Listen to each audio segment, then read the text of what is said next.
خالد بن ولید جیسا کوئی بہادر تو کوئی قوم دکھائے۔ 134 جنگوں میں شامل ہوئے ہیں اور 134 جنگیں جیت کے دکھائی ہیں۔ اسی لیے حضرت عبادہ بن صامت کہا کرتے تھے خالد جیسے بیٹے مائیں روز روز نہیں جنم دیتی۔ 134 جنگوں میں شامل ہوئے، ساری جنگیں جیت کے، کوئی ایک جنگ بھی نہیں ہارے، بلکہ آپ کی موجودگی تو فتح کا نشان بن چکی تھی۔ جس لشکر میں خالد بن ولید شامل ہوتے دشمن پہ پہلے ہی روب طاری ہو جاتا تھا۔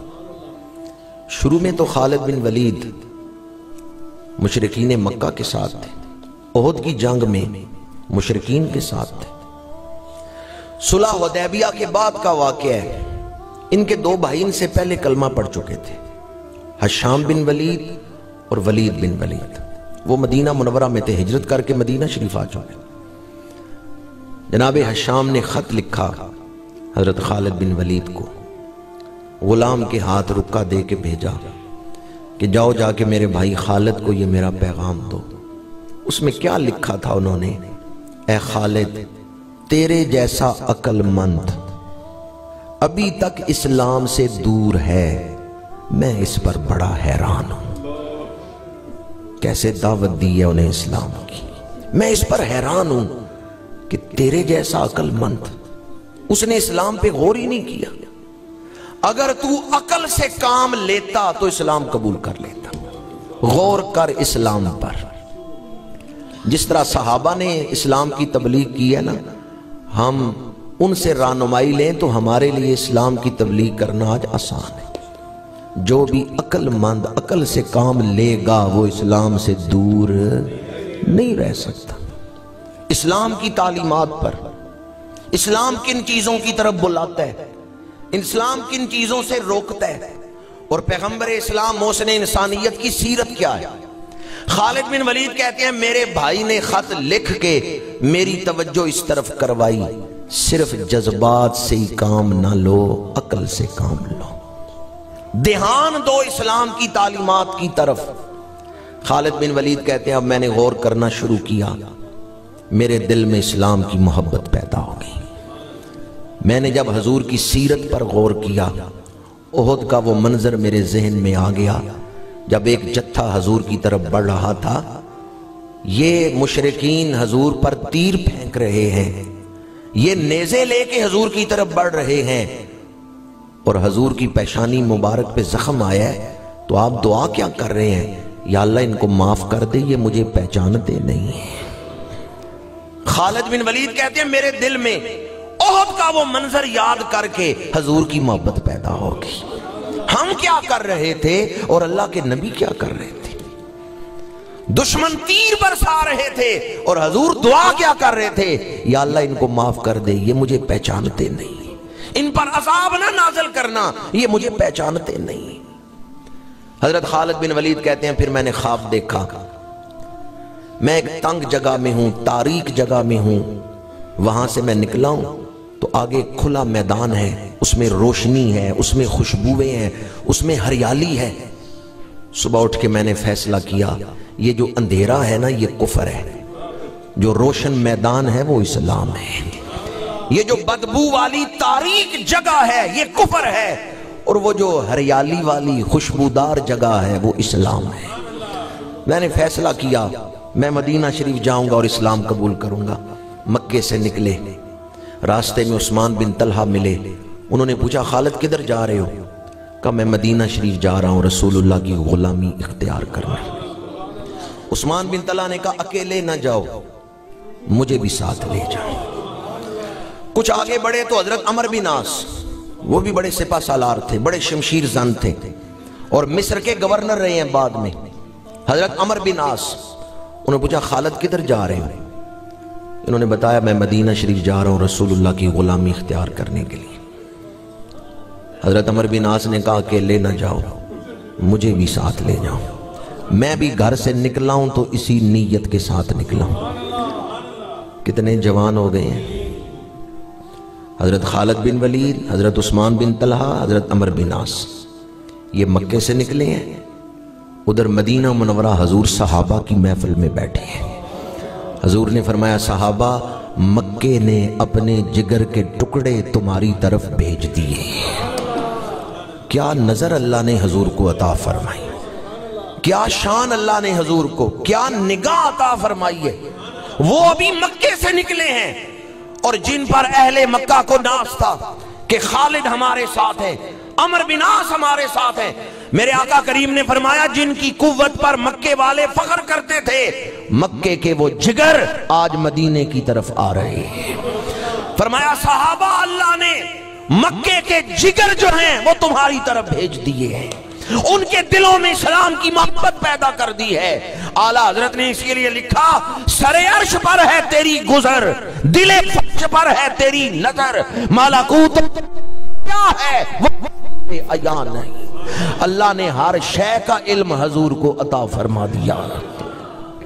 خالد بن ولید مدینہ منورہ پہنچے نا تو ان کے بھائی پہلے ہی یہاں تھے، حشام، ان سے ملتے ہوئے کہتے ہیں تمہارے خط نے میرے دل کی دنیا بدل دی اور میں کلمہ پڑھنے آ گیا ہوں۔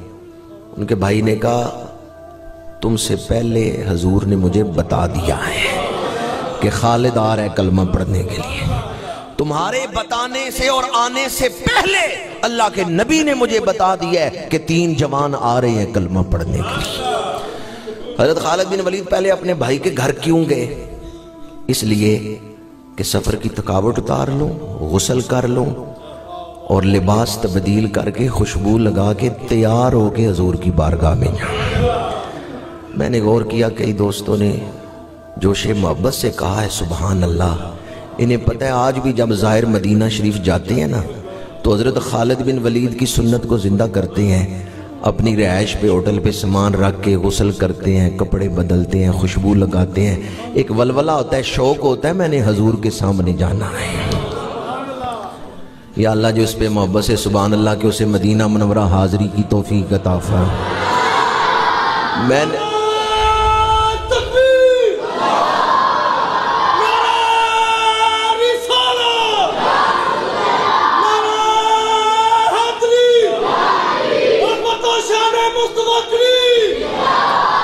میں نے تو کئی لوگوں کو دیکھا ہے وہ یہاں سے نیا سوٹ مدینہ منورہ کے لیے سلوا کے لے جاتے ہیں، یہ سوٹ میں نے مدینہ شریف جا کے پہننا ہے، وہ نئے کپڑے سلوا کے لے جاتے ہیں کہ جب مدینہ منورہ جائیں گے پھر یہ سوٹ پہنیں گے۔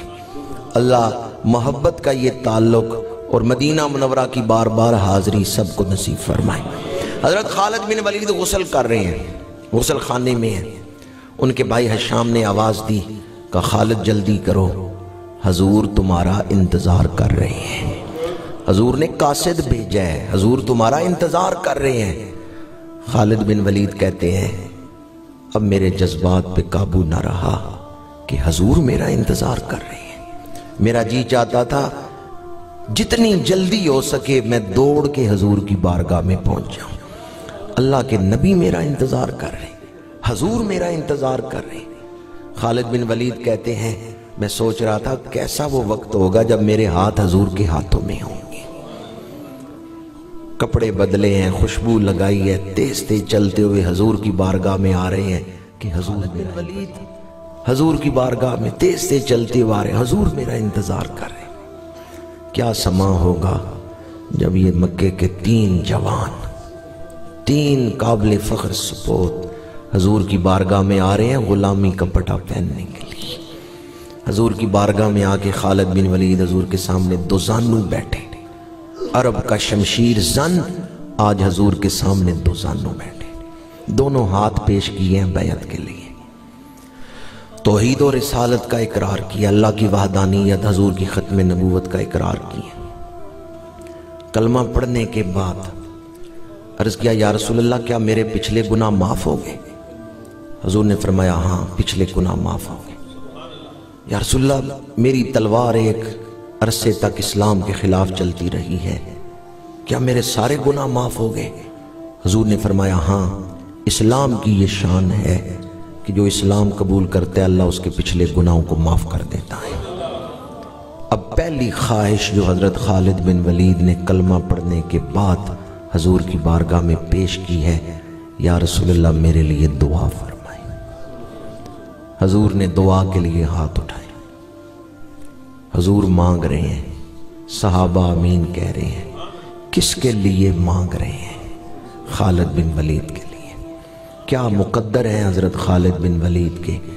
ید اللہ کے ہاتھ اٹھے ہیں، رسول اللہ کے ہاتھ پھیلے ہیں اللہ کی بارگاہ میں، اور حضور عرض کرتے ہیں یا اللہ خالد کو مغفرت عطا فرما، خالد پہ رحمت فرما، اس کے درجوں کو بلند فرما، یعنی اس کو اپنا قرب خاص عطا فرما۔ دعا مکمل ہوئی، پھر حضور نے فرمایا انت سیف اللہ المسلول، اے خالد تو اللہ کی تلواروں میں سے ایک تلوار ہے۔ خالد بن ولید کی آنکھوں میں آنسو آ گئے، رونے لگ گئے۔ بعد میں صحابہ نے پوچھا کہ حضور نے جب آپ کو لقب دیا سیف اللہ تو آپ رو کیوں رہے تھے؟ حضرت خالد بن ولید نے فرمایا میں رو اس لیے رہا تھا کہ اب میں شہید نہیں ہوں گا، کیونکہ اللہ کی تلوار کبھی ٹوٹ نہیں سکتی۔ انسان حیران ہوتا ہے